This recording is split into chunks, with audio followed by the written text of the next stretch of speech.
This is the Almost Awakened Podcast, a no-nonsense approach to spirituality with your hosts, Brittany Hartley and Bill Reel. Here we dive deep into the wisdom traditions while acknowledging insightful breakthroughs in science, psychology, and human development. Our goal is to explore the good life and the very best of spirituality. No nonsense required. Check us out at almostawakened.org, where you can check out past episodes, make a donation, email us a question or comment, or find out more about the resources we shared. And now, today's podcast episode. All right. It is another episode of the Almost Awakened podcast. I am going solo today. I'm your host, Bill Reel. Brittany is not part of the action this week, but she'll be back next week. She really does do a hell of a good job bringing this content to you. She picks about maybe 70 to 75% of our episodes, and she does a hell of a good job researching them. And I've just had so much fun over the last year or so as she's joined forces on this podcast to be the co-host, and the two of us together, I think, are really having some dynamic conversations. Last week, we did the idea of dangerous ideas. I thought that was an incredible episode. If you listened to that, if you have any thoughts on what you think are the most dangerous ideas, we'd love to have your feedback, and perhaps at some point do an episode 2 where we hash out some of the things that you guys point to as being dangerous ideas out there in society. Today, I wanted to talk about privilege and broken systems, and help us maybe understand a little bit of what is going on in the world underneath all the narrative. So inside our heads, we humans are creating stories about the things that we do. So when somebody abuses another person, when somebody murders somebody, when somebody steals, or when we're kind, when something good happens, when something bad happens, we have all these stories for why we do it. But if you look in the animal world, animals are doing essentially the exact same behaviors that we are. And there isn't these narratives applied to them. It's just animals being animals. And so once you recognize, like, hey, we humans at some point created stories to explain why we do what we do and to make sense of it, because this is a chaotic world, then we can begin to kind of set some of those stories aside and to see maybe what's going on underneath them. I say that because if we go back 13.2 billion years ago, and some people go, Bill, it's 13.7. Okay, great. Let's argue over a half a billion years. But 13.2, 13.7 billion years ago, something happened, right? A little moment happened. We don't know what it is. Again, we talked last week, there's this idea that, universes can expand so far, then they slow down. And when that happens, when they come to a stop, essentially they'll be sucked back in. There'll be another explosion and another universe starts all over. And again, I'm not a scientist. I don't understand that stuff, but just to recognize that as far as our story goes about the universe around us, the narrative we tell ourselves, 13 point something billion years ago, a thing happened. And from that moment, from that little moment, everything has expanded out to the point today where space is so expansive. And we're on this rock flying through space. And here we are on this rock, really a tiny rock in the scheme of everything. We're kind of like a ant on just the pimple on the ass of the universe, and as far as a planet, and that wouldn't even do it justice. It's a million times bigger than that. And when you recognize, like, here we are, we're this human species. So of all the life that started all that time ago, and at some point, I think they say 4.5 billion years ago, planet Earth began to essentially be something like that. And, algae on the ocean and bacteria and it starts off with these small little life forms that are fighting to survive. That's important. They're fighting to survive. And these life forms evolve little by little to become more complex creatures. And you end up with, certain single cell organisms, and then you've got multi-cell organisms. And over time, you've got, and I'll put in the show notes for this, there's a beautiful YouTube video that runs the viewer through the entire 13.2 billion history. And it talks about how this planet developed and how each stage of evolution of life progressed. But we fought so hard to survive as single cell organisms, and then amoebas and algae, whatever it is, you come up with your diagram of how life evolved. But at each stage along the way, we fought so hard to survive that here we are billions of years later, and it is ingrained in us to survive. And the world is chaotic. Good and bad is happening, but it's not even good and bad. Good and bad is the story we apply to it, right? There's that Buddhist story where somebody comes along and goes, your kid got hurt on a horse. Is it good or bad? And good or bad, I do not know. I cannot tell. Who's to know what is good or bad?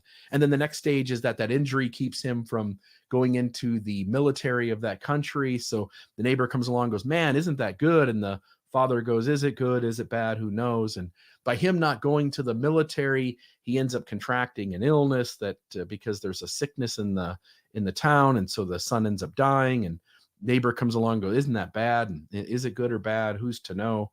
Because we never know, like, good things and bad things are only how we feel about them in this moment. But we don't even comprehend all the repercussions and ripples that take that off and what comes of it.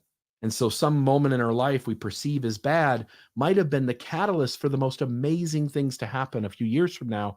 And then those amazing things that seem so good also have ripples. And then maybe a few years later, something atrocious happens that we can point back to that amazing moment and go like, man, that led to that.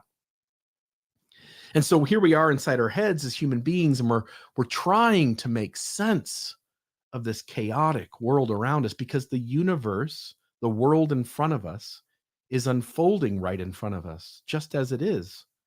And it's us who are so innate inside us to want to be safe, to want to feel security, to want to be okay, to not want any change, really, because if our world's okay today, we want it to stay okay.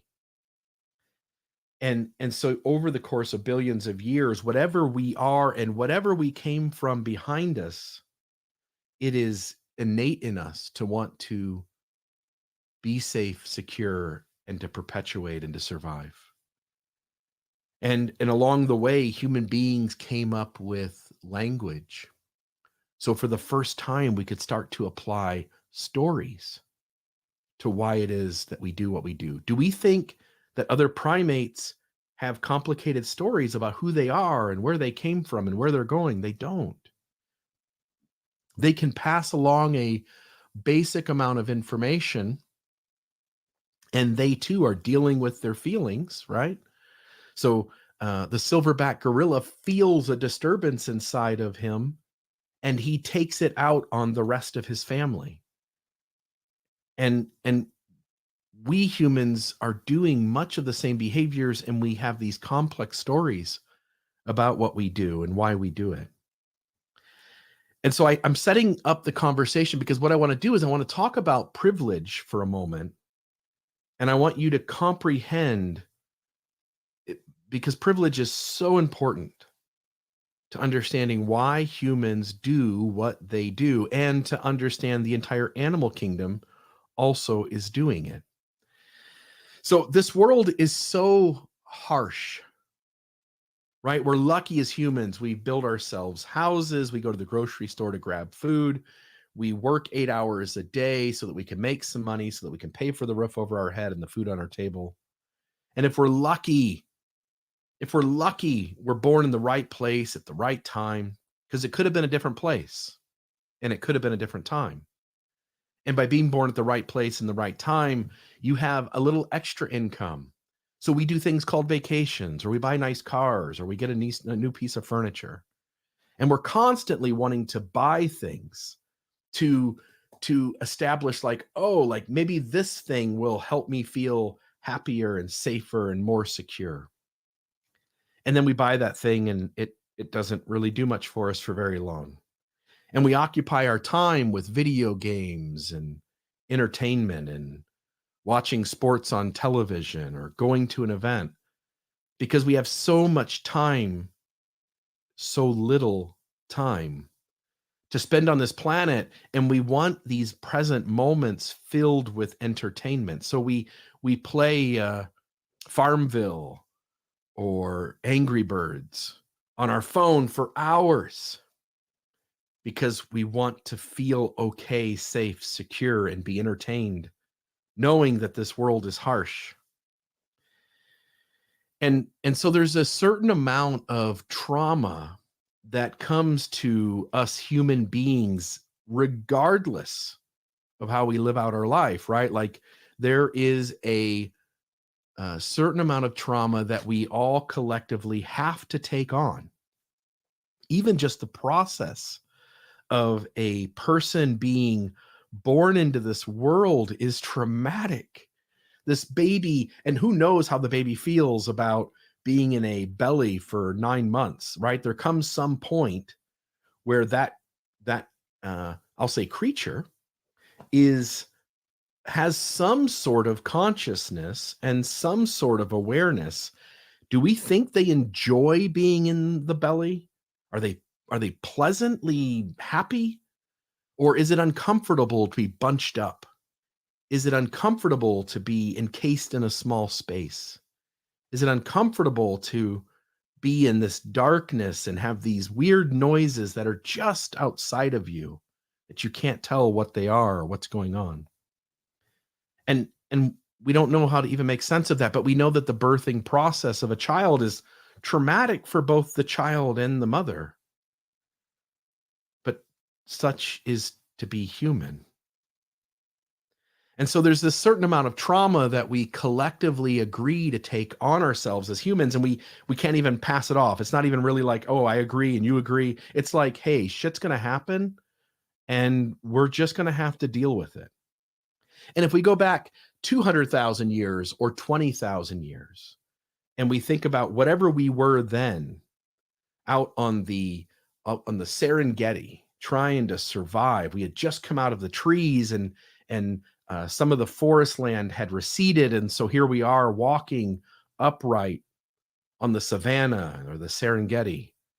And we're trying to make it, trying to survive, trying to perpetuate our species because somehow we have an allegiance to our offspring, us's, and we have less allegiance and sometimes no allegiance and sometimes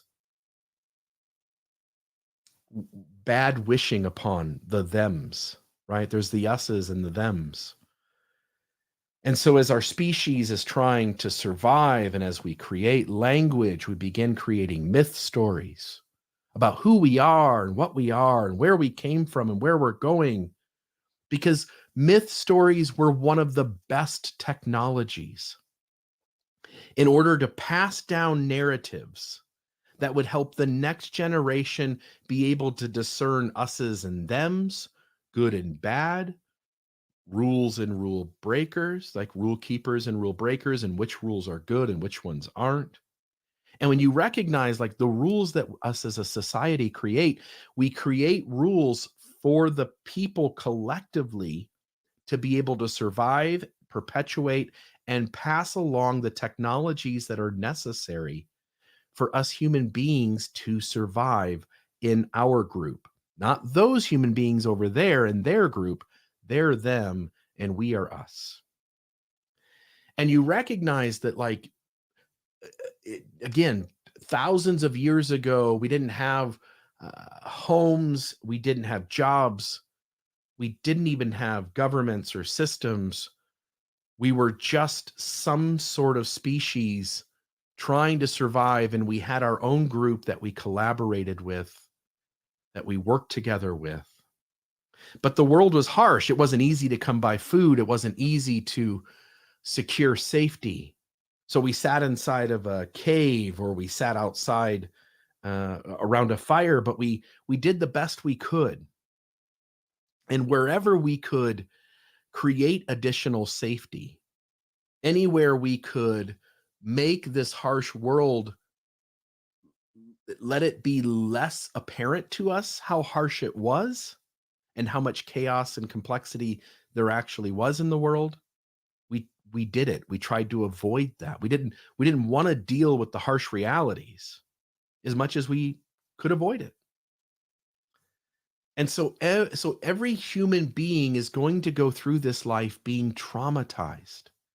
Every human being in this world is going to be affected by things that come in and bump into us, causing some harm, causing some discomfort, causing sickness and death.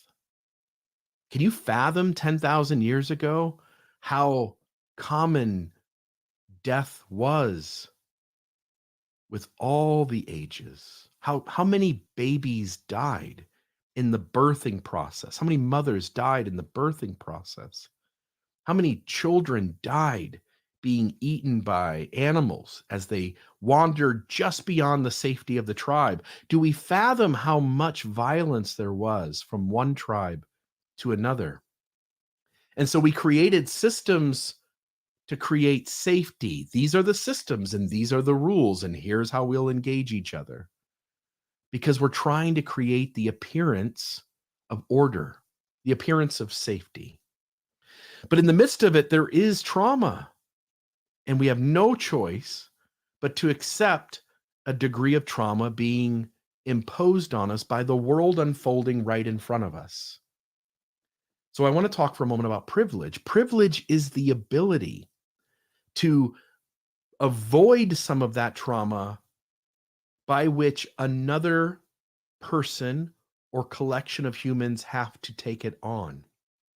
So when we look at the privilege of being a male, for instance, because men are bigger and stronger and faster than women generally, because women are the childbearing gender of our species, and because pregnancy and having less strength, size, and speed, women have through all this time, thousands and thousands of years, until you go back to we are something other than male and female and having that discrepancy of size, speed, and strength.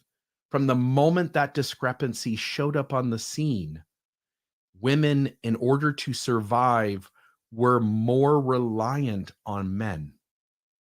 And what this did was this caused that men were in a position of privilege. I've sat in conversations with friends, book clubs, and groups of people where when women feel really safe, they speak to that discrepancy of privilege and how all of us are trapped to some degree in the lives that we are in, but that women feel more trapped in the lives that they are in because they can perceive that discrepancy of privilege and they do not have the privilege that the man has to do what the man does. You look at issues of privilege among race. Certain people started off in charge, and we went to other locations and we grabbed people who were a different color than us and we forced them onto boats at the threat of violence to them. You do not have a choice. You will die or you will get on that boat. And the numbers were such that the people of color were racked and stacked on the boats because they didn't have the ability, they didn't have the privilege to say no. And so all throughout human history, whatever segments of our humanity, of our collective, were in positions of privilege, we chose to allow others or imposed on others that they accumulate additional trauma so that we could avoid it.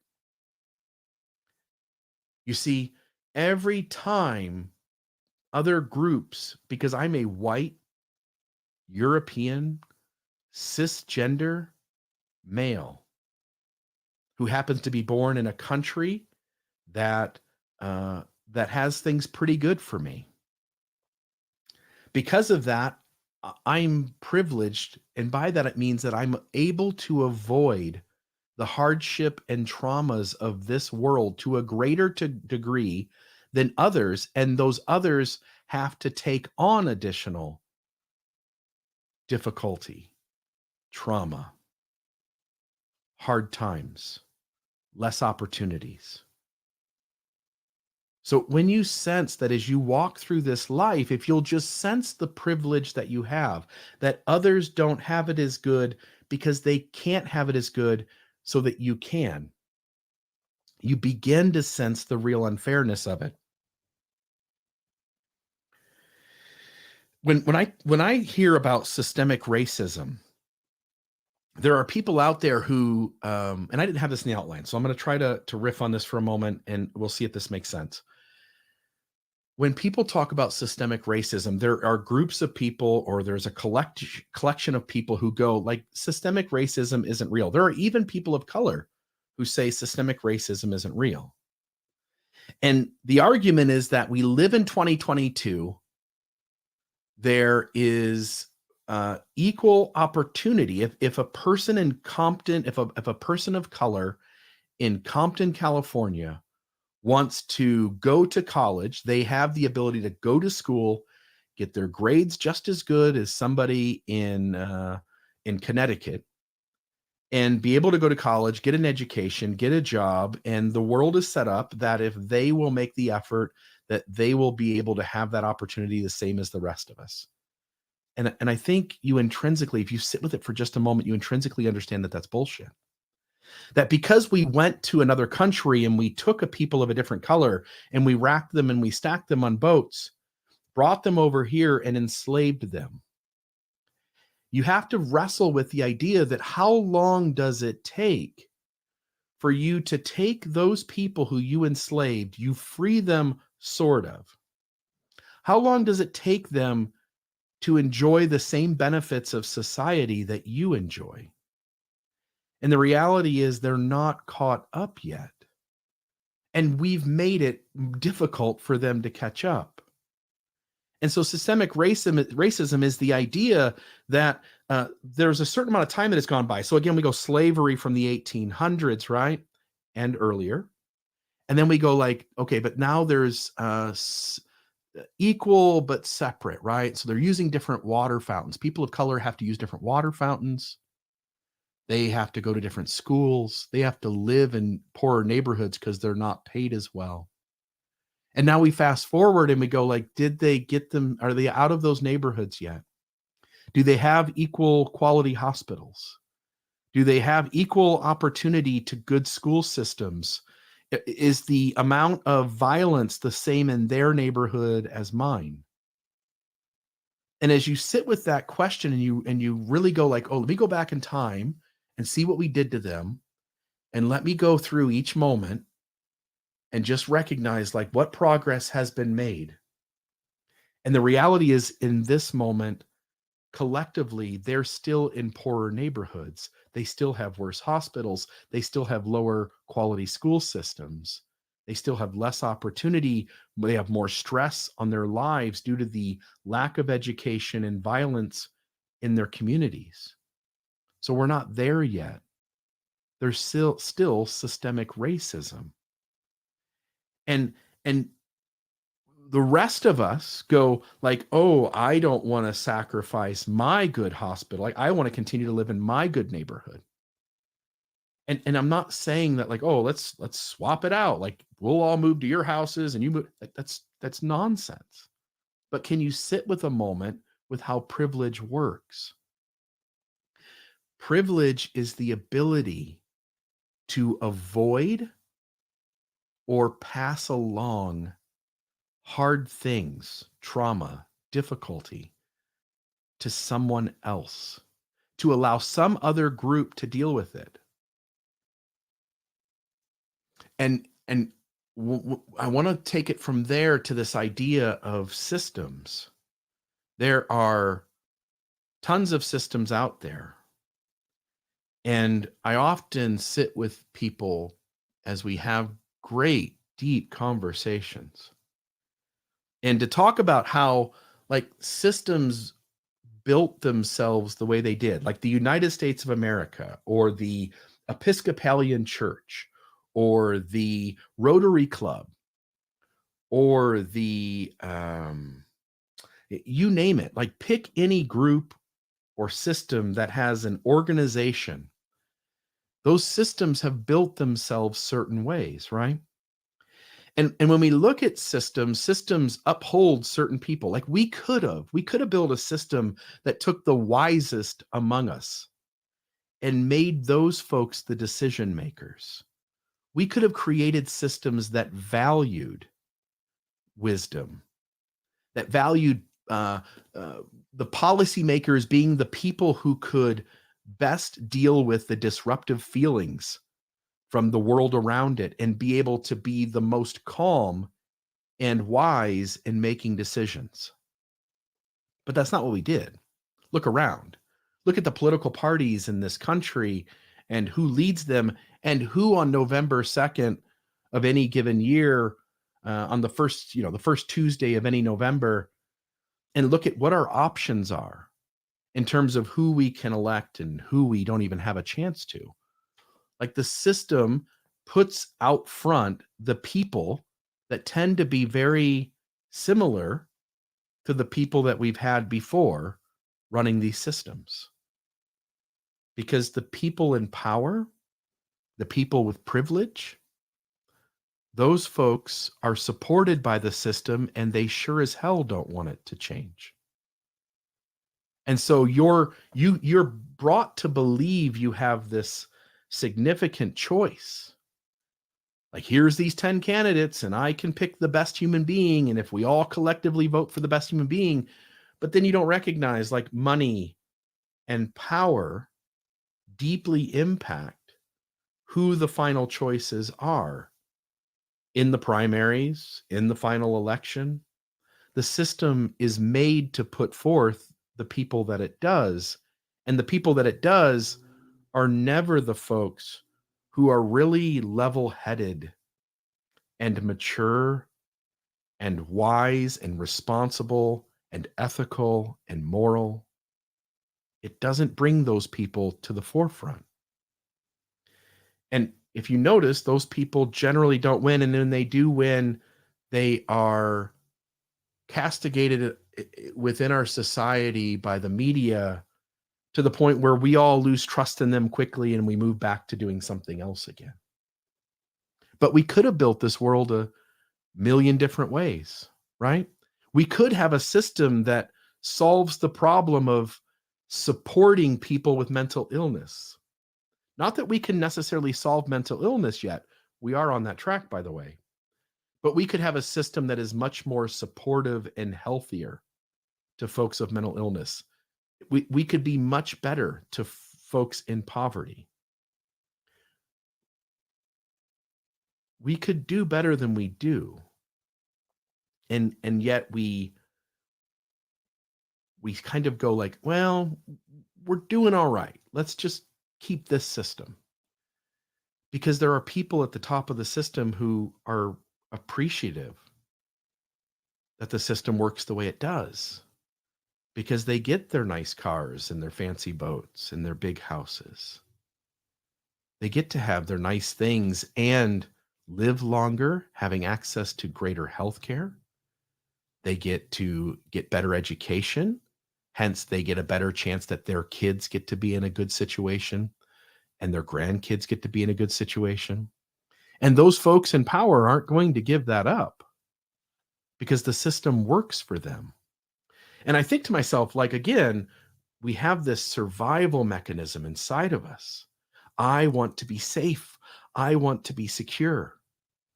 And so anything I can do to help me and my wife and my children and my grandchildren and my friends to be safer and healthier and more secure. We have little tiny nudges inside us that work to create a safer, better environment for the people that we care about at the expense of others who don't look like us or talk like us, because they're still us's and thems.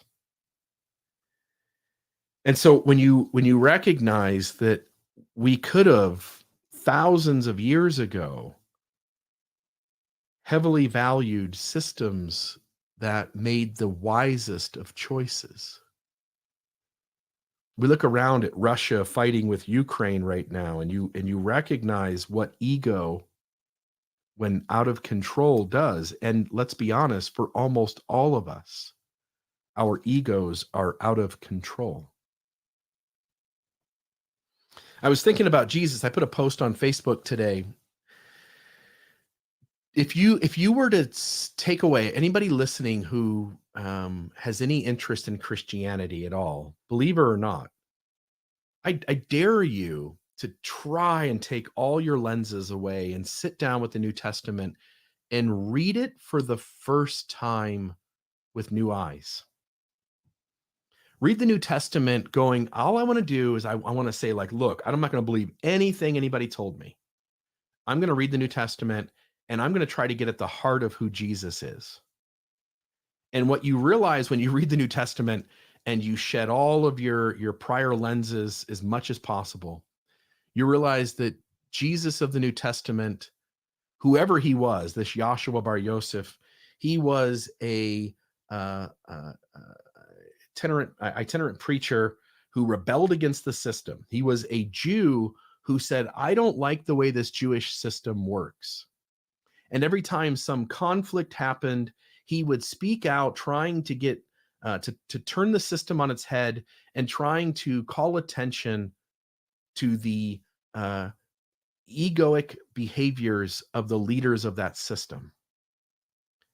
He was constantly being kind and forgiving to the sinners, and he was calling attention to the unethical abuse of the leaders of his system.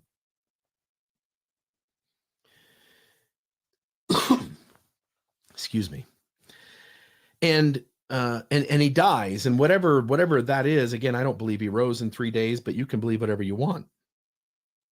Do you grasp that the people who then took charge of his teachings and created religious systems and political ones, but created religious systems where they pretended to hold Jesus up on a pedestal, were the very people that he was critical of in the New Testament? In other words, the very people who he was pointing to and saying, those guys are unhealthy, are the very folks who sabotaged the system and said, we'll just make it work for us. And so now you have all of these haughty, deceptive religious leaders who create systems of obedience, systems where those people who he pointed to still get to be in charge. How did that happen? How did system leaders who are privileged at the top get to be in charge of Christianity when the head of Christianity, Jesus, said, let's get rid of this bad stuff that goes on within systems from its leaders? Was that unintentional? So you sit with that for a little bit and you think, like, how did that work? And so when I read the New Testament, I see Jesus going like, man, let's tear it down. Let's take it apart. Let's start creating something that is more supportive of the individual. These systems don't do the trick. And again, we could have built these systems 1,000 different ways, 1,000,000 different ways. But these are the systems that we built. And the people that benefit, ask yourself, who are the folks that benefit from these systems? Who benefits from the system we have in this country? Who benefits from the system in Russia? Who benefits from the system in Denmark? Who benefits? And you start to ask yourself, for instance, I've said this before in the podcast, we claim that the United States of America is the best country on earth. And if you look at the factors for happiness and contentment and positive view, outlook about the future, the ability to get educated, the ability to get good health care, the highest ones on that, if you pick the countries where their data can be trusted, the highest ones on that are the European countries like Denmark and Netherlands and Switzerland, Finland. Those are the places. What are they doing differently? Why did they build their system different? Who were the policymakers and decision makers in those systems? Who do those systems benefit? And then you look at all the worst places you could be born, right? And you say, like, who do those systems benefit? Who's in power there? Who's privileged there? And then you begin to realize, like, all of us are essentially being strung along so that a few people at the top get to enjoy the best of things. And the rest of us are responsible to build their widgets, to build their thingy-majigs, to help them have nice things. And they give the rest of us just enough of nice things and pit us against each other so that we'll fight amongst ourselves and keep the system going just as it is. And when the system finally is recognized by enough people to not be working, then rebellion happens, civil discord, civil wars start, governments are overthrown, and we start all over again, but with people in power and privilege once again still being at the top. Might be a different group of powerful people, but it's powerful people, privileged people nonetheless. And I was reading a book on Buddhism this morning, and this idea that you can't ever see the Buddha or know the Buddha. Like, the Buddha can only be known through enlightenment. And if you recognize, like, you can't know the Buddha other than to be enlightened, it's pointing you to something. And what it's pointing you to is that when you are acting in the state of mind of being present and aware, you get to step off of the hamster wheel of all the programming that the people in power and the systems around you have given you. And you get to take a deep breath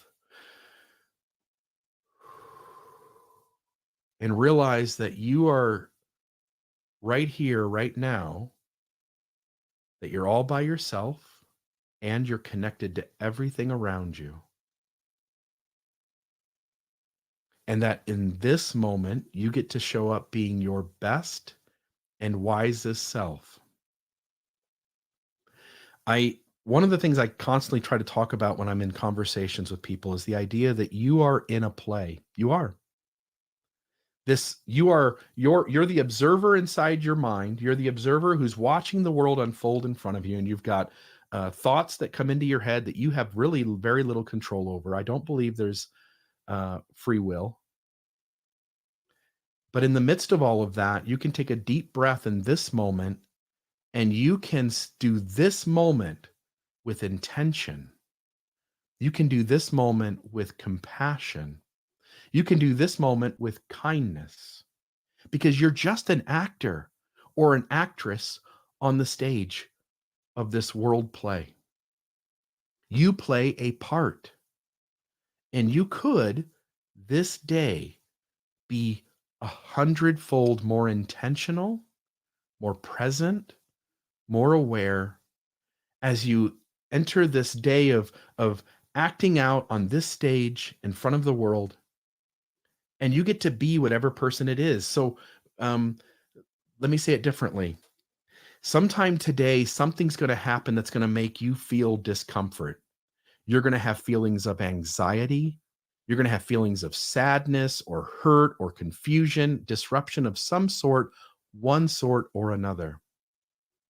But if you're present and you're aware and you are living in this moment, you get to act as a wise actor and be, you can be whatever the world sees you as. Let me give an example. Mr. Rogers. I grew up watching Mr. Rogers all the time. I mean, I don't remember if it was the morning or if I came home from school, but I remember being a kid and watching Mr. Rogers on the daily. Also loved Mr. Dressup. Remember Finnegan the dog? Mr. Dressup. I loved Mr. Dressup. Mr. Dressup and Mr. Rogers could be, inside their head, they could be pedophiles. They could be the most dastardly people on the planet. But because they show up not ever doing anything harmful to somebody that we are aware of, and let's assume they didn't. Let's assume Mr. Rogers was always kind to people. If you watch the Tom Hanks movie of Mr. Rogers, the way that Mr. Rogers is portrayed in that movie is that there's something going on inside his head that you can't quite put your finger on, but something's not right. Something's not healthy about that man. Now, I don't know about the real Mr. Rogers, but in the movie that Tom Hanks portrays him, there's just some tension.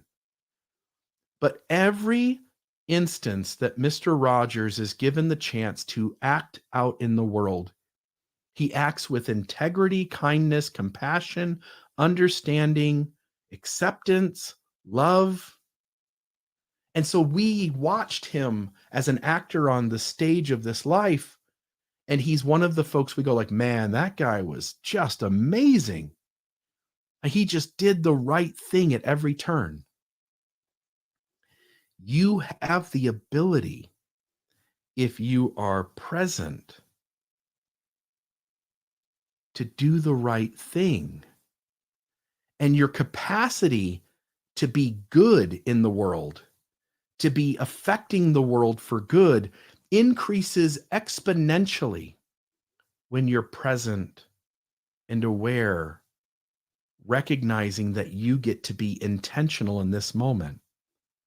And it will affect everything. It'll affect the conflicts that you and your spouse have. It'll affect the conflicts you feel at work. It'll affect the conflicts that you feel with health and with financial issues. And you get to show up this day being your best self in this moment. Do me a test. For the next 24 hours, be so intentional. Every time something happens, be aware of what's happening and sit with your feelings and try to show up in the world as your healthiest, best self. Now imagine if 100 of us did that weren't going to do it if this conversation didn't take place today. Imagine if 1,000 of us did that for 24 hours, acted in the world with deep intention, being deeply present. That's the life I'm trying to live now. I'm not perfect at it. I sometimes, on Facebook, somebody says some shit, somebody does something, I still get poked. My ego still wants to act out. But your ego is not your friend. Your ego in a past time served you well. It protected you from forces that were trying to harm you and hurt you. But your ego is lying to you now. It was lying to you then, but it is lying to you now. You have the chance to show up in this world, quieting that ego down and being able to show up as your best self. How does that affect me in real life? Here, I'll tell you. When folks come along and they're having conversations with me, somebody starts to express to me that they're having a rough moment. We have this game we play in conversation where you tell me your rough moment, I tell you my rough moment, and we move on to some other subject. Oh, that's too bad. Let's move on. Let me tell you about my day. Let me tell you about how my week went. Let me tell you what cool thing I did. Right? But what would happen if you just stopped for a moment and you said, hey, whoa, let's slow down. You brought up something that I can sense would be really difficult. I can't imagine what that would feel like. Tell me about that. Like, let me sit for a minute with how you're feeling. That has to be really hard. I can't imagine dealing with some of the things you're dealing with because some people on this planet are dealing with really hard things. And whatever each person's hard thing is to them, it's really hard. What would happen if we stopped moving on to the next story so that we could pass this moment by going like, oh, that moment's okay too. That moment's okay too. Like we play video games so that we can just feel okay for another hour. So that we don't have to deal with the harsh reality of this world. But what if you stopped and you sense that the person across from you is just you under a different set of circumstances, and you really with intention spoke to them, wanting to know how they feel and what's going on, and how are you dealing with that? That had to have been hard. Tell me how you dealt with that. And what you realize is if you sit in your life today with that much intention, you'll recognize something magical happening. Whereas you're acting, as you're being an actor and being your best self, you'll sense like how much how much pleasure comes from being present and aware and acting with intention in the world around you as it's unfolding right in front of you. And so we all kind of just are hypnotized walking through this life. And we're the systems have convinced us, oh, there's another life out there. You're going to die someday, and then you'll get to enjoy everything. Then you'll be at peace. Then your health will be good. Then all's going to go well. Then you'll ride on gold paved roads. Then you'll get to be with your family again. But what if this is all you have, is these present moments until you're gone? What kind of actor do you want to be? What kind of actress do you want to be? You get the chance today to go like, oh, this is the way they've built the systems. This is the way it's built. But I don't have to be a loyal follower of this system. I can step off the hamster wheel and begin to lead a life the way I want to lead it. My my challenge here wrapping up, I know that you'll probably sense some disconnection, but I promise you there isn't. I hope that you hear this conversation today and there's something that draws your attention to the way you are and the way you show up for the people you care about. Again, it is hard to be kind to your enemies. It is hard to give people who hit you with hard disagreement to give them the benefit of the doubt. It is difficult to relinquish your beliefs or your understandings to someone else who is pushing against your beliefs and understanding. But man, maybe today just start with the people you love and you care about. Maybe today try to be intentional. I'd love to hear back from you. If you really make this effort, there's 1,500 people who listen to the podcast here, and there's about 3,000 people who will listen to the audio here on YouTube. I mean, because I'm sitting here looking at the screen and I see my face on it. There's about 1,500 people who will listen to this episode within the first month or so on YouTube. And then there will be about another 3,000 to 4,000, 5,000 people who will listen to this audio on third-party podcast apps when I publish it in a few days. Give me one day where you see yourself as an actor and see yourself trying to be so present and intentional and treating every interaction, every moment as if it's sacred. The past is just memories and the future never comes. All you have is right here, right now. Recognize that this world could have been built a bunch of different ways, and it wasn't. because the people who create the policies, the people who make the rules, the people who were in privilege and power wanted it this way. And what can you do to show up on the stage this day to make things better, to make things more peaceful, more compassion, more kindness, more service, more love, more authenticity, more transparency, more safe spaces, more fairness, more understanding? What can you do? And then I'd like to hear back from you. For anybody who took this challenge and did it, would you go on YouTube and leave a comment and say, this is how this episode, I did the test. I tried to do what Bill said. I tried to take my life so seriously today in terms of every interaction I had with every other life form that I came into contact with. I tried to show up so healthy in the world, and here's what happened. And then in a few weeks, we'll review those. We'll look at some of these comments and we'll say, man, like here's the effect it had. I would really love to know that from you. Folks, just FYI, whatever donations this podcast brings in, I don't take any of those personally. The way it works out is all of the podcasters in our umbrella, they get to keep a significant portion of what is brought into their podcast. And I started this whole work 10 years ago, and I'm the executive director of this nonprofit, Mormon Discussion Incorporated, which hosts a multitude of podcasts. It works to be supportive of a whole host of podcast hosts. And every podcast host, the first year, they don't get anything. Their podcast doesn't get anything. They don't get anything. But after year one, they get to keep a significant portion of what is brought in. Because we've gotten to the point where we're big enough, I'm paid a salary by the board of directors.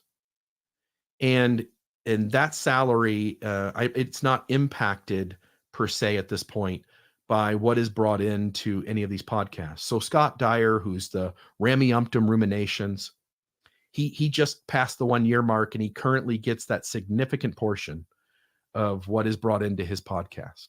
And then a small amount stays with the entity to help pay for websites and all that kind of stuff. And my salary, of course. But that comes out of that other chunk that just stays. In the Almost Awakened podcast, for instance, in Mormonism Live, Radio Free Mormon and I split a portion of that. In this podcast, Almost Awakened, Brittany keeps the majority. I don't get a portion of it. A portion goes to the entity, and the rest of it goes to Brittany Hartley. And it's because I want this podcast to feel like it belongs to her, because she originally came to me and said, I want to do a podcast with you, Bill. And not with me personally, just within the entity. She goes, look, I want to do a podcast called No Nonsense Spirituality. And that's why it's the subtitle, by the way, to this podcast when we rebrand it a little bit. The logo you see up in the corner there, if you're watching YouTube. A no nonsense approach to spirituality. That's what she wanted. And within a few weeks of kind of putting all that stuff in order, she said, I need another person to have conversations with. And I said, Britt, I'm really pulled in a lot of directions. I'm trying to be the executive director of this nonprofit. I'm really trying to put my time and energy into helping it be successful. If you'll come on and really take the lead on this Almost Awakened podcast, then you like it should benefit you. And here's how we'll work that out. And so how we work that out is she keeps the podcast host portion entirely of Almost Awakened. And I think she's doing a great job. So when I say, folks, please make a donation to Almost Awakened, it really doesn't benefit me. It adds more. There's a small percentage that goes into the coffers of the entity, and my salary is paid from that. But our entity has grown to the point where I think I'm going to be fine going forward, and I'm not that concerned. When I ask you to make a donation, it's so that you can help Brittany Hartley have enough income coming in that this podcast is worthwhile to her, that her and hopefully I will be having conversations with you for a decade more, for 2 decades more. And we don't sell a product. We don't have anything that we can put out there and make money on per se. We're a nonprofit and we make our money on donations. So folks, if you're enjoying these conversations, would you do me the huge favor of supporting Brittany Hartley and the Almost Awakened podcast by going to almostawakened.org, click the donate button, and send her $5 a month. Send her $10 a month. I know there are folks out there that have the capability to do 20 and 50 and 100. We have folks out there who donate $1,000 a year or $2,000 a year. Would you please consider helping us to have these dynamic second half of life conversations where we give you the tools and resources that you can continue deconstruction and reconstruction, building up a life that is of more value to you and to the world at large. Thanks so much. Everybody, tune in to almostawakened.org. Check us out on our YouTube channel, which is Mormon Discussion Incorporated. And I hope you're enjoying the things that we're doing. And I really very much appreciate the conversation that I was able to have here today with you. You're an actor, and this is a play. Be intentional, because when you are, your better self shows up, and that makes the world around you better. And it will bring you benefits that you can't even imagine until you actually make the effort to do this. And I'm actually eager to see the comments in regards to this episode. Have a great day. And I hope today helped you to become just a little bit more almost awakened. This has been another Almost Awakened episode. Check us out at almostawakened.org, where you can check out past episodes, make a donation to keep this podcast running, email us a question or comment, or find out more about the resources shared in today's episode. For coaching opportunities or extra support, visit NoNonsenseSpirituality.com to meet with certified spiritual directors